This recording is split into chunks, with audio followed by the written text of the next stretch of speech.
Welcome to a Fifth of Jack Gaming, where today we're going into a book review. Yeah, I know it's been a hot minute since we ended up doing a book review, but this is going to be one of those that we're going to be getting knocked out. So the first book that we're going to feature this month is going to be Locke and Key, the Keyhouse Compendium. This is also notoriously known because it's also on Netflix, and I've heard that the book is better than the series. I haven't watched the series yet, but I wanted to read the book first, and I got the book knocked out. So we're going to go a quick review over the book, our thoughts of the book, and what we think of the book overall. So it's important to say that this Keyhouse edition ends up covering all 6 different volumes from the original series. It's kind of neat and nice to be able to read, and honestly, I kind of liked having everything in one little spot. I'm trying to see if there's anything specifically that's in here.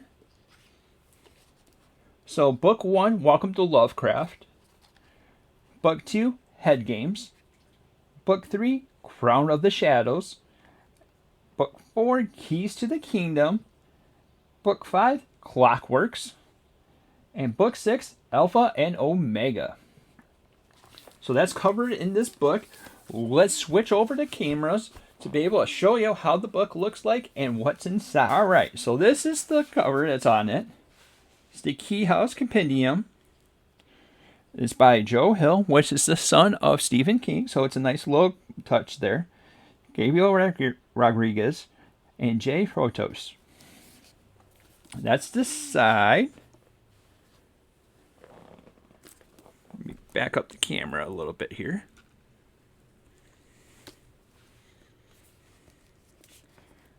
The front, the back,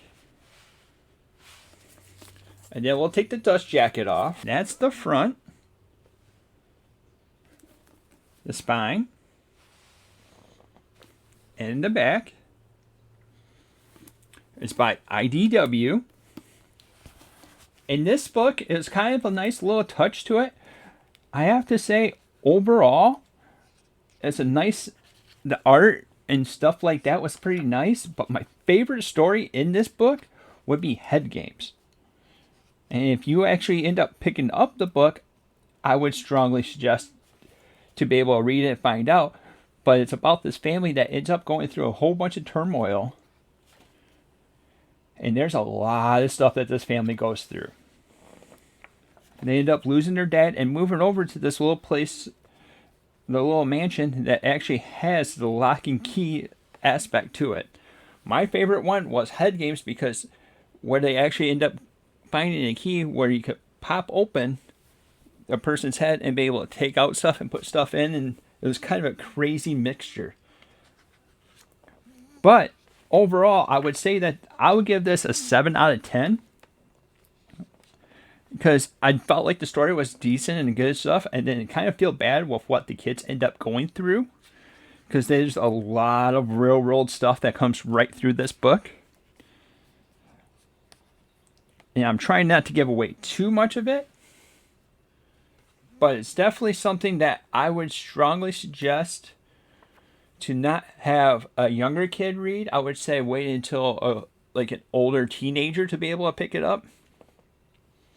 Because the story can get so rough and they end up having some topics that would be on the higher age spectrum of the entire thing.